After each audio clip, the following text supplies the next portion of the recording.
Բարեկո, Տիկին Մարինա Պողոսյան, Տիկին Պողոսյան, ուրեմն մենք դուրս եկանք ԲՏԽ-ից եւ ժողովրդական վեթինգի շրջանակներում հանդիպում ունեցանք ԲՏԽ անդամների հետ, ես կուզենայի այս ամենի մասին զրուցենք, որովհետեւ այնտեղ հարց-պատասխաններ եղան եւ ձեր կարծիքը, հա, այսօրվա ԲՏԽ անդամների հետ Նախ հարգելի հետևորդներ, հասկանում եմ, որ այսօր միգուցե եւ այս հարցազրույցը կամ սա օրհասական չի կամ շատ կարևոր չի, որովհետև երկրում տեղի են ունենում նորից ցնցումներ, բայց կուզենայի երկու բառով ներկայացնել ժողովրդական վեթինգ նախաձեռնությունը եւ մեր այսօրվա հանդիպումը։ Ուրեմն, ինչպես գիտեք, մենք դատական համակարգից մշտապես ունեցել ենք մեր դժգոհությունները եւ այդ դժգոհություններն էր, որ 2018 թվականին ժողովրդի մեծ մասին ոտքի հանեց եւ դուրս եկան փողոց, որովհետև հույսեր էին կապում, որ երկրում կհաստատվի արդարադատություն, կլինի արդարություն։ Սակայն այս տարիների ընթացքում մենք տեսանք, որ դատական համակարգում բացարձակապես ոչինչ չփոխվեց, մնացին նույն դատավորները, նույն հին դատավորներին ավելացան նաև նորելուկ դատավորներ, որոնց մեջ բնականաբար կան նաև ձեռնհաս, բայց կան նաև անձեռնհաս մի քանակ դատավորների մի քանակ, ովքեր չեն տիրապետում իրենց վերագրված ի վերուստ գործառույթներին եւ այլն։ Եվ մենք դեռևս սեպտեմբերի 24-ին մի նախաձեռնող խմբով, ուր կային մարդիկ եւ արտերկրից, Սփյուռքից եւ այստեղ մենք որոշեցինք կազմակերպել ժողովրդական վեթինգ, քանի որ 3 տարի առաջ դեռ հրապարակում ու փողոցներում մեզ խոստացվել էր, որ լինելու է զտում, այսինքն լինելու է վեթինգ դատավորների շրջանակում, իրավապահ համակարգի շրջանակներում, այսինքն այդ կոռումպացված դատավորների մի բազմությունը պետք է հեռանար, ինչու ոչ ենթարկվեր քրեական պատասխանատվության եւ լինեին արդար դատավորներ։ Սակայն այս ամեն ինչը տեղի չունեցավ եւ սեպտեմբեր ամսին մենք որոշեցինք նախաձեռնություն սկսել ժողովրդական վեթինգ, ի սկզբանե որպեսզի բոլոր տեսակի մեկնաբանությունները կասեցնեմ, ասեմ, որ սա զուտ մեր նախաձեռնությունն է,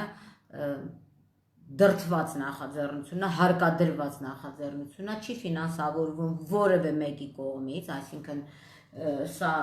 ցանկացածդ կարող եք ձեր լուման ունենալ, որևէ մեկը մեզ չի ֆինանսավորում, որևէ կողմից որևէ մեկի վզին փաթաթված չի, սակայն մենք ասենք, որ առանց արդարության, առանց դատավորների արդար դատաքննության մենք չենք կարող հասնել օրենքի գերակայության երկրի եւ այն ինչ որ հիմա տեղի ունեն նույնիսկ այս պայն փողոցներում դա եւս մեր վատ դատական համակարգի արդյունքն է եւ արգասիքն է, որովհետեւ այսօր մենք փողոցներում տեսնում ենք մարդիկ, ովքեր պետքա վաղուց դատապարտված լինեին, տեսնում ենք մարդիկ արտերկրում, ովքեր մեր դատարանների թեթև ձեռքով փախուստի են դիմել, տեսնում ենք ընդհանրապես մարդիկ, որոնք չգիտեմ նույնիսկ ինչ բառերով ասեմ, որ նրանք ընդհանրապես պետքա մոտ չգային ժողովրդին։ Սա ամբողջը մեր դատարանների եւ դատախազության աշխատանքի արդյունքն է, բայց մենք հստակ կենտրոնացել ենք դատարանների վրա։ Սեպտեմբերի 24-ին ժողովրդական վեթինգ նախաձեռնության քննարկումից հետո, որ եղել է բաց քննարկում, բոլոր ցանկացողները մասնակցել են, մենք առաջին քայլը որոշել էինք դիմել բարձրագույն դատական խորհրդին, առաջարկել, որպեսզի մենք հանդիպենք եւ վեր բարձրացնենք այդ խնդիրները, ասել, որ մենք սպասում էինք, որ մեր գլխին մանանա կթափվի կամ մեր բոլոր հարցերի լուծումները կտրվի ԲԴԽ-ն, բնականաբար մենք դա չենք կարող ասել, սակայն շրջանցել բարձրագույն գոյություն ունեցող բարձրագույն դատական խորհուրդը եւս չենք ուզում, որ մենք եկանք գող գնացինք, իրանք տեղյակ չէին, իրենք էլ առաջարկներ ունեին։ Եվ սեպտեմբերի 27-ին մենք ստացել ենք առաջարկ, պատասխան մեր առաջարկին ԲԴԽ-ում հանդիպելու, սակայն պատերազմը սկսվեց եւ մեր համար արդեն օրակարգային չէր այդ հարցը եւ մենք խնդրեցինք, որպեսզի հետաձգվի։ Պատերազմի ավարտից հետո օրեր առաջ դիմել ենք, որպեսզի բարձրագույն դատական խորհրդում այդ հանդիպումը կայանա եւ այսօր ինքը տեղի ունեցավ, Արտուր։ Դուք ինքներդ այնտեղ ներկա եք եւ տեսաք, ինչպիսի հարցեր ենք մենք բարձրացրել եւ ինչին էր սա ուղղված։ Էլի եմ ասում, որպեսզի հստակ հասկանալի լինի բոլորի համար, սա ոչ գրանտային ծրագիր է, ոչ չգիտեմ ինչա, որ ձևական հանդիպումներ լիներ, բացարձակ որևէ մեկս ոչ ժամանակ, ոչ սիրտ, ոչ հավես ունենք այսօրվա օրերին, որպեսզի ձևական հանդիպում լիներ։ Այն հարցերը, որ բարձրացվել է մեր կողմից բարձրագույն դատական խորհրդում,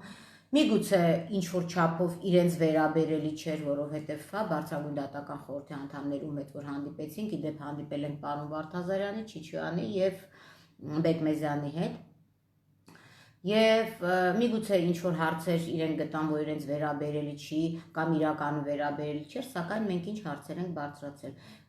Կարդինալ փոփոխություններ են պետք դատական համակարգում։ Այո, 2018 թվականին մեզ խոստացվեց վեթինգ, լյուստրացիա եւ այլն, որը վիժեցվեց այս իշխանության ձեռքով, Նիկոլ Փաշինյանի եւ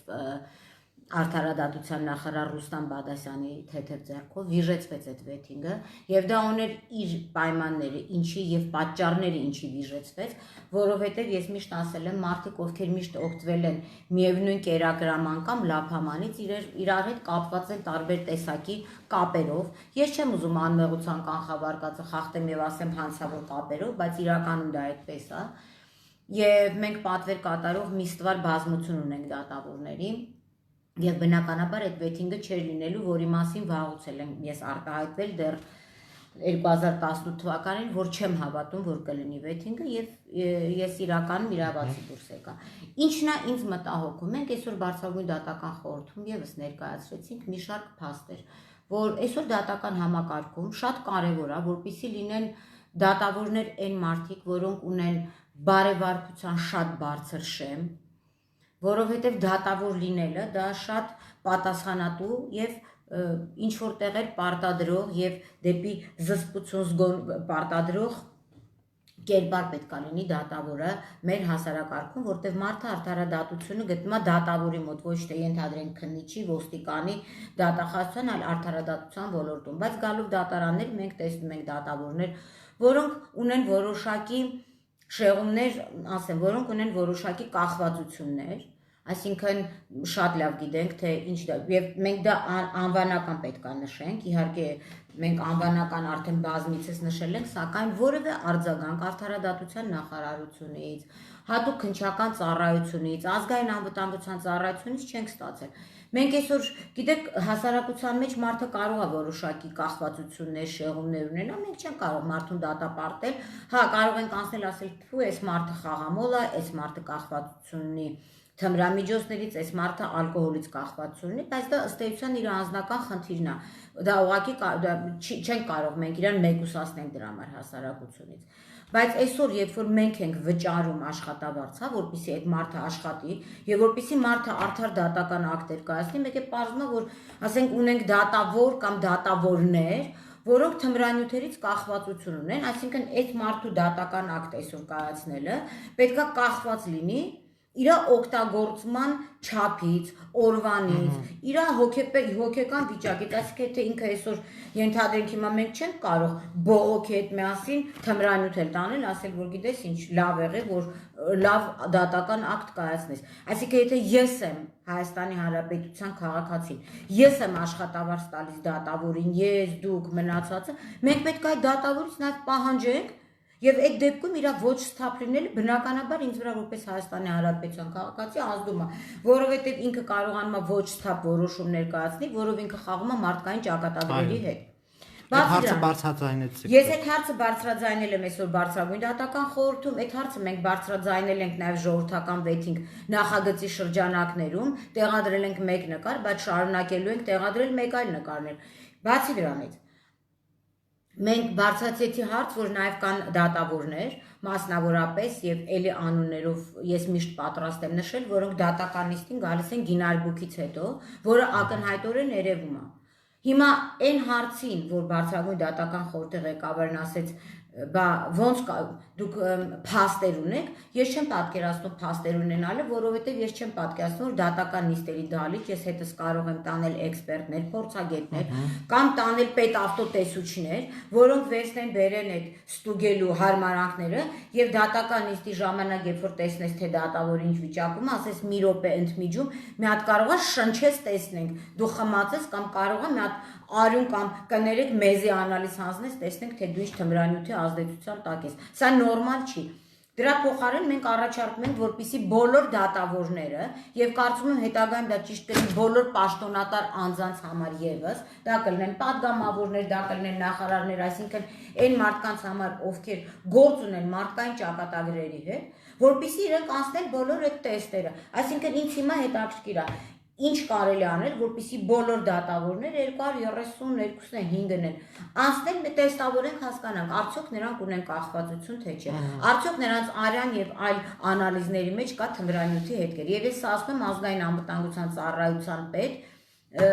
վատ չէր լինի դուք արձագանքեիք դրան։ Երկրորդ հարցապահանջը եւ միևնույն ժամանակ մենք տեսնում ենք, թե դատավորները ինչպիսի ծանրաբեռնվածությամբ են աշխատում եւ անընդմեջ աշխատելով այդ բացասական էմոցիաների տակ, այդ նույն դատավորները միգուցե 1 տարի, 2 տարի, 3 տարի աշխատելուց հետո մենք արտասահման գիտենք, որ այդ փորձը կա, ոստիկանների հետ եւ այլն, կարող է իրենք հոգեթերապևտի կարիք ունեն, կամ կարող է իրենք որոշակի ժամանակ նրանց լիազորությունները պետքա դադարեցվի, որովհետև այդ բացասական էմոցիաներից միգուցե եւ գիտեք իրենց այն որ ասում են դե իրանց սիրտը քարանում է, իրանցը խիրուրգին իրանց համար սա դառնում է սովորական գործառույթ, բայց ամեն մի քաղաքացու, ամեն մի մահկանացու համար ով որ ծնվել է այս կյանքում ինք ունի մեկ կյանք եւ իր մեկ կյանքի որոշումն ու վճռը պետք է կայացնի այդ դատավորը, այսինքն իր վատ տրամադրությամբ, իր հոգեկան անառողջ վիճակով պայմանավորված մենք չենք կարող մարդու ճակատագիրը տալ, որպեսզի դատավորը կայացնի։ Եվ այս առումով եւս մենք առաջարկում ենք, որպեսզի տարեկան անպայման մարդիկ անցնեն որոշակի առողջական տեստեր, բայց դա չլինի ձևական, որպեսզի այդ տեստերի անցկացնելուն մասնակցեն հասարակական կազմակերպություններ, քաղաքացիներ, որպեսզի սա վերահսկվող լինի։ Իմանանք ով է մեզ դատում, նա իրավունք ունի մեզ դատի թե չէ։ Բացի դրանից, մենք այսօրվա դրությամբ ունենք մի իրողություն, երբ որ դատավորները, փաստացի, լինելով դատավոր, իրենք ինչ որ չափով, իրենք անձեռնմխելի են եւ մենք սուբյեկտիվ որևէ հարց չենք բարձրացնում, որտեղ ցանկացած դատական ակտից հետո մի կողմը դժգոհ է, մի կողմը գոհ է։ Այսինքն մենք սուբյեկտիվ ֆակտորը չենք մտցնում մեր ժողովրդական վեյթինգի մեջ։ Մենք սրա մասին խոսացի առողջական, հոգեկան առողջություն։ Երկրորդ հարցը պետք է լինի վերջիններիս գույքային հայտարարագրերը, որովհետև մենք բազմիցս նայել ենք հայտարարագրեր, որ կան երիտասարդ դատավորներ, որոնք ունեն ահռելի քանակությամբ եւ նաեւ ոչ երիտասարդ ունեցվածք ունեն։ Հիմա ինձ հետաքրքիր է դատավորի աշխատավարձով այդքան ունեցվածքը որտեղից է կուտակվել եւ ինչպես է ստացվում, որ մարդիկ դատավոր դառնալուց հետո միանգամից իրանց կանայք, իրանց ամուսինները, իրանց զոքանչներն ու սկեսրարները միանգամից սկսում են թանկարժեք նվերներ ստանալ, փոխառությամբ գումարներ տալ։ Ես գիտեմ, որ գիտեք ինչ, այդ փոխառությամբ գումար տալ, այսինքն այս մարդիկ առանձին գործունեություն են սկսում ծավալել վաշխառության տեսքով, թե տոկոս չի են դառնում։ Այսինքն մենք պետք է հասկանանք, այդ ոնց է որ հասարակ քաղաքացին չունի իր հանապազորյա հացի գումարը, դատավորի մոտ այնքան գումար առաջանում, որ ինքը փոխառությամբ սկսում է գումարներ տալ։ Սա երկրորդ հարցն է, որ ինձ համար շատ կարևոր է եւ պետք է հասկանալ, եթե իրենց փոխկապակցված պետք է հասկանալ, թե դատավորները որտեղ են ապրում, ինչ մեքենաներ են վարում եւ արդյոք իրենց զուտ աշխատավարձով իրենք կարող են դա։ Այդ գիտեք ինչ ժողովրդի մեջ շատ լավ բառ կա, հա, ատմազ կա, ուրիշ բառ չեմ կարող ասել, այդ ատմազычնի պատասխանները, որ այս մեքենան կեսուրինս է, սա կնոջս սիրածինն է տվել է, որ ժամանակավոր ես քշեմ, սա կեսրարինս է, սա այսա, պետք է ընդհանրապես մի հատ իրենց բան անել, տեսնել թե ով էին,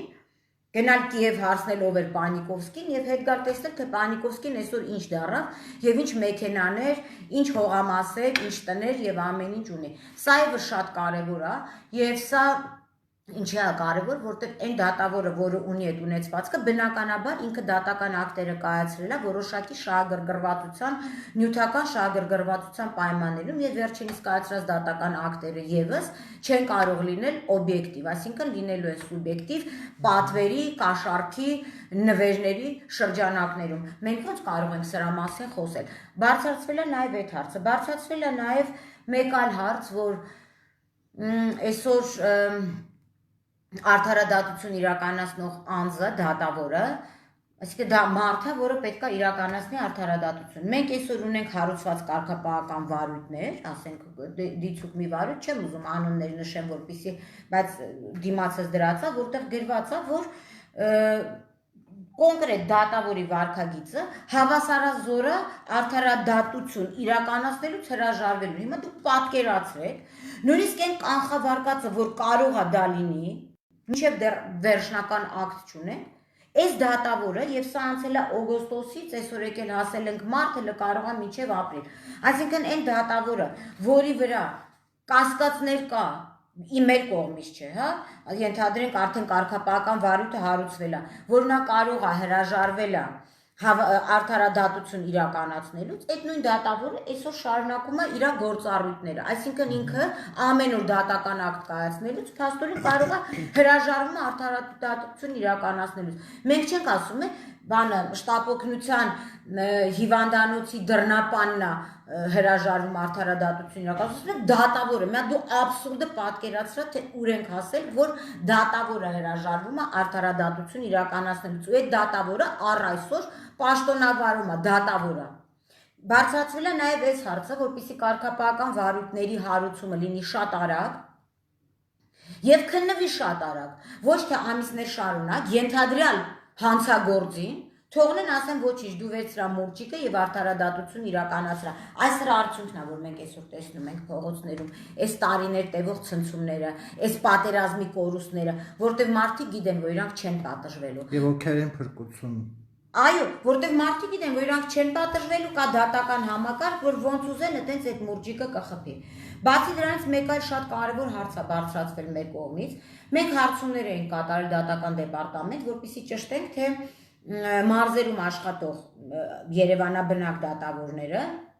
կամ այլ մարզաբնակ դատավորները, որոնք չունեն սեփականություն այդ մարզում, որտեղ են բնակվում, ինչ միջոցներով։ Եվ ի վերջո պարզվել է, որ բնականաբար նրանք ստանում են որոշակի գումար, որպեսզի բնակարաններ վարձեն, կացարաններ եւ կարողանան այն վայրում, որտեղ աշխատում են, արդարադատություն իրականացնեն, բայց ինչա պարզվում։ Նախ մարզերում աշխատող դատավորները միշտ չի, որ գտնում են իրենց աշխատանքի վայրում, չնայած նրանք աշխատավարձ են ստանում, գործարքային չի, դատական նիստերի քանակով չեն աշխատավարձ ստանում, այսինքն նրանք ամեն օր պետքա լինեն աշխատանքի։ Ես հստակ ասում եմ, կան մարզերում դատավորներ, որոնք ամեն օր չի, որ աշխատանքի են լինում։ Բայց մենք 30 օրվա աշխատավարձ ենք տալիս այդ մարդկանց, դու հասկանում ես, այսինքն իրանք նենց են նշանակում դատական նիստերը, որ շաբաթը 3 օր գնան կամ 2 օր գնան, բայց 30 օրվա աշխատավարձ է ստան, հետո ասում են, վայ մենք շատ ծանրաբեռնված ենք։ Թվում է դրանք մարուկներ են, բայց շատ Սա մարուկ չի, բա հիմա եթե տենց է, կարող է ասենք ինչ որ միտեղ պետական մարմնի աշխատող, ասի գիտեք ինչ, ես շաբաթը 2 օր եմ գալիս, ոչինչ, ես այդ 2 օրվա մեջ, դե թող դառնա գործարքային։ Ասենք դրեն մի դատական նիստի ինչ արժի, ըստ դատական նիստի փող տան։ Մենք բոլորս մենք հարկերը ոնց ենք տալիս 2 օրվա համար, չէ, 30 օրվա համար մեր ստացած գումարից հարկ ենք ոնցում։ Բացի դրանից Արտուր շատ կարևոր մի հարց, որ նույնիսկ այն դատավորները, որոնք միշտ չէ որ բնակվում են մարզերում, իրենք գումար են ստանում դատական դեպարտամենտից, որպեսզի այդ գումարով իրենք կացարան վարձեն եւ այնտեղ ապրեն։ Բայց նայեք ինչա ստացվում։ Մենք ժողովրդական վեյտինգի շրջանակներում շրջայցերել ենք կատարել եւ պարզվել է, որ այդ դատավորները կամ չունեն վարձած բնակարաններ, կամ ձևական վարձած բնակարան ունեն, ձևակերպել են, այո։ Ձևակերպել, որտեղ իրանք ընդհանրապես որևէ հարևան, որևէ մեկի դա շատ հեշտ է ճշտել իրանք հեռախոսի գտնվելու վայրով, հա, բիլինգով կարելի է ճշտել այս մարդը այդ օրերին ընդհանրապես եղել է այդ մարզում կամ ապրել է այդ բնակարանում, թե ոչ։ Սա ինչ է նշանակում, սա պետական միջոցների վատնում ու յուրացումը։ Բայց mən մի բան եմ ուզում հարցնեմ, այն դատավորը, որ այդ պետական միջոցը պետությունից ստանում է, մտցնում է իր գրպանը կամ չգիտեմ համապատասխան ինչ որտեղ, նա արդեն իսկ իր բարոյականությամբ իրավունք ունի ուրիշին դատի, ինչ կապ ունի հավագողացել ձուտ է, հոմ Լենինը չի որ ասի գրքի գողը գող չի, ցանկացած գումար 1000 դրամ էլ եթե դատավորը յուրացրել է, եթե դա կարելի է, չգիտեմ ում համենայնդեպս դատավոր դրանից հետո նա ինչ բարոյականություն պետք է ունենա մուրճիկը վերցնի եւ ուրիշ մարդկանց մեղադրի ինչ որ հանցագործության մեջ։ Սա եւս, գիտեք, սա մանրուք ենք մենք տեսնում, բայց սրանք իրականում շատ կարևոր հարցեր է, որ այսօր պետք է քննարկել եւ հասնել։ Թե արդարադատության նախարարը ինչով է զբաղված, ինձ ընդհանրապես չի էլ հետաքրքրում։ Սա ընդհանրապես հանդիպում էր, որի ընթացքում մենք մեր բոլոր մտավախությունները արտահայտել ենք։ Մենք արտահայտել ենք նաև մտավախություն չի, մեր աչքի տեսածը եւ փաստերով։ Ինչ հիմա ես նշեցի, ես բոլորը պատրաստ եմ ցանկացած տեղ փաստեմ, բայց ցանկացած տեղ փաստելի ցույցատվել, որ փաստվում ենք, վերջում մնում է օդում, թղթի վրա, մաքսիմում թղթի վրա։ Մենք ունենք դատավորներ, որ այսօր որոշումը կայացրեցին, 2 ամսով որոշումները չեն ուղարկում։ Մենք ունենք դատավորներ, որոնք տարիներով դատական նիստեր չեն անում, այսինքն չեն անցկացնում։ Ինեսա Պետրոսյանն էլ նշեց դրա մասին, երբ որ կան կալանավորներ, այսինքն կալանավորներ, ես դեռ դատապարտված չդատ կալանավորները տարիներով կալանք են կրում, երբ որ հնարավոր է իրանք վաղը միսուր պետք է արդարացվեն։ Այսինքն այս ամենը բերում է նրան, որ այսօր դատական համակարգ գոյություն չունի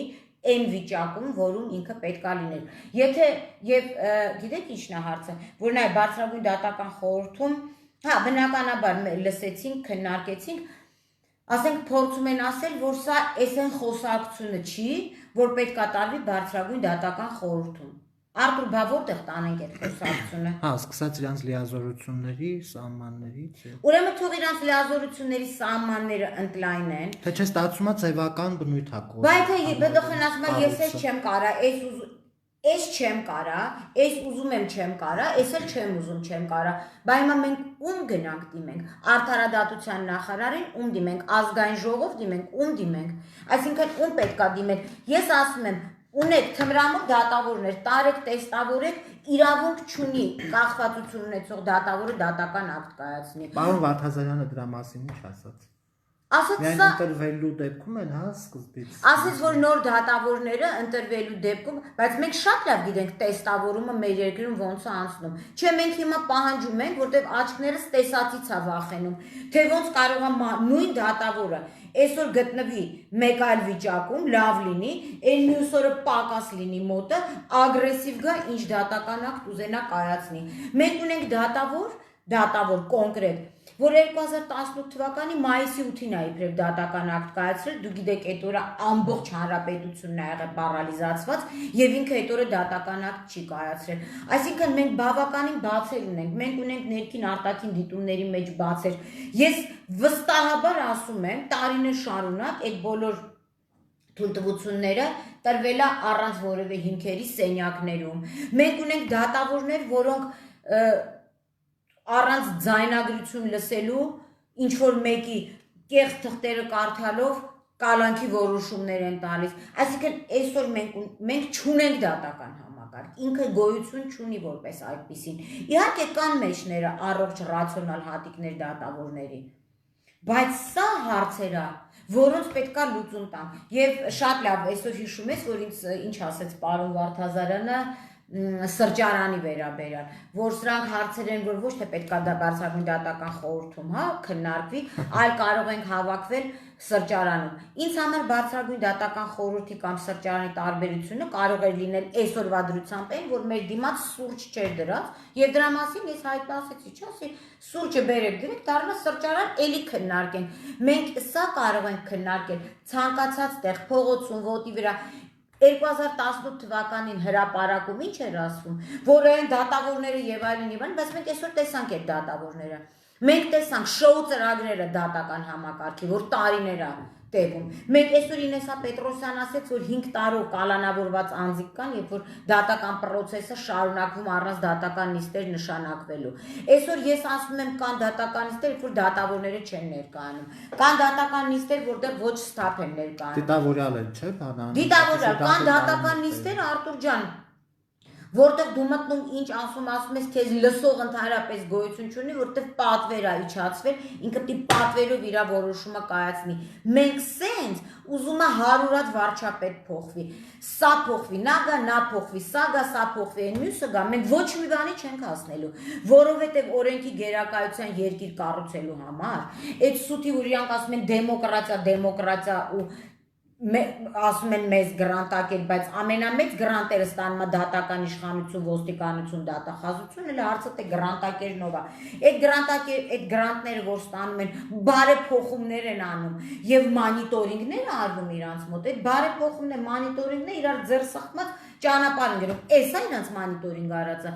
էսա իրանց արած, ել եմ ասում, ես ուղղակի չեմ ուզում, չեմ ասի ումա վերաբերում, բայց նայեք, հստակ գրած է, որ այս դատավորի վարքագիծը հավասարազոր է արդարադատություն իրականացնելուց հրաժարվելուն։ Գրել են սեպտեմբերին, այսօր եկել հասել ենք մարտ ամիս, այս դատավորը սենց իր տեղը թիկնած նստած է։ Դե արի էլ չբողոքենք, որովհետև երեք վարչապետը ասաց, որ Թավիշը այլևս վերջ։ Գիտես ինչ Արտուր ջան, ուրեմն լսի ասեմ ես քեզ։ Ես անցել եմ այն տարիքից, որ հեքիաթների եմ հավատում։ Կամ Թավիշը ուր է անցել։ Ուր։ 2.5 տարի պետությունը գումարներ էր ծախսում դատական համակարգ, հետո ասում են դատական համակարգը զբաղված է։ Դանիբեկյանը դատական նիստեր էր իբրև անում։ Ասենք արժեն այդքան գումար ծախսել դրա վրա։ Այնտեղ Ինեսա Պետրոսյանը մեկ այլ գործով էլի Դանիբեկյանն է դատավորը, որտեղ 5 տարի կալանավորներ կան, հա? Այդ տեցի կրուգի մոտ եղած այդ սպանության դեպքներ։ Ասենք մարդիկ 5 տարով կալանավորված են։ Այս մարդիկ մինչև իրանց մաշկի վրա չզգան, կալանավորված լինելը ինչ թավիշ, ինչ չթավիշ։ Այս դատավորներով մենք ճանապարհ ունենք գնալու։ Բան չունեմ ասում, թե բարձրագույն դատական խորհուրդը չունի այդ լիազորությունները, այդ ժամանակ թող իրանց բյուջեն կրճատեն, կամ իրանք գան մեր կողքը կանգնեն,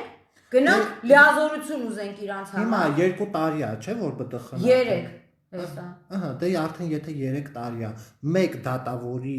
հետ կապված ինչ որ 2-3 դատավորի լիազորություն է կասեցվել, ասենք, այն ինչ որ մենք այսօր լսում ենք, բայց հիմա դու նա ես էլի եմ ասում։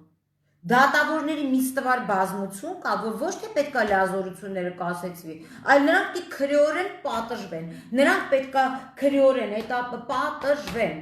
քրեական դատավարության քրեական օրենսգրքով նրանք պետքա պատժվեն։ Մենք այսօր ինչ իրավիճակ ունենք, մենք այսօր ունենք իրավիճակ, որ ով շատ փող ուներ,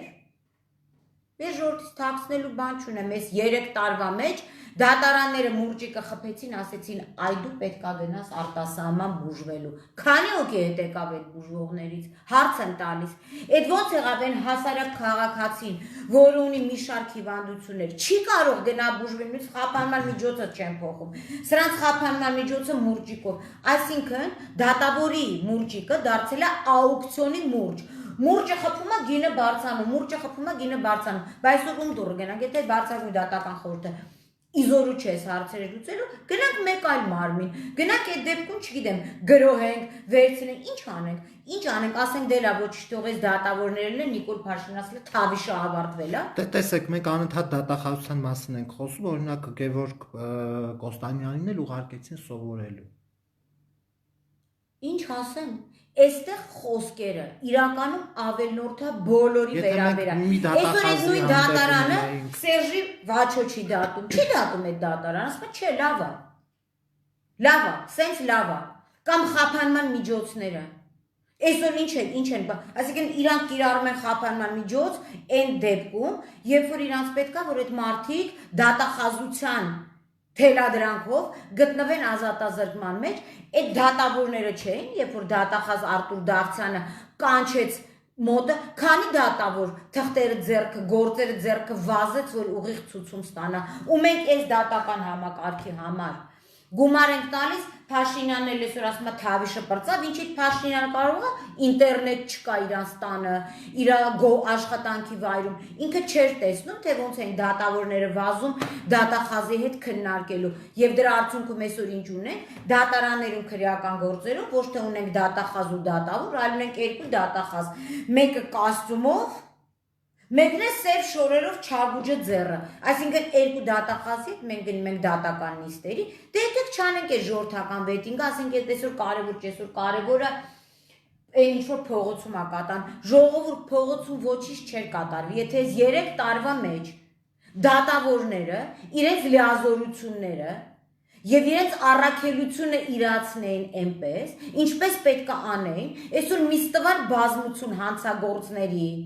միստվար բազմություն պաշտոնական դիրքը չարաշահող պաշտոնատար անձանց կգտնվեն ճաղերի հետևում եւ մնացածը լկտիաբար չեն շարունակի իրենց գործունեությունից ոնց որ այսօր շարունակել են։ Ես կարծում եմ, որ սա շատ կարեւոր է եւ կոչ եմ անում մեր ժողովրդին եւս մասնակցել է ժողովրդական վեթինգի գործառույթներին, տվյալներ ունեն թող փոխանցեն, մենք օգնելու ենք կարգապահական վարույթներ գրելու, այդ կարգապահական վարույթների հետևից գնալու եւ ստիպելու ինչ որ չարեց այս իշխանությունը, որը խոստանում էր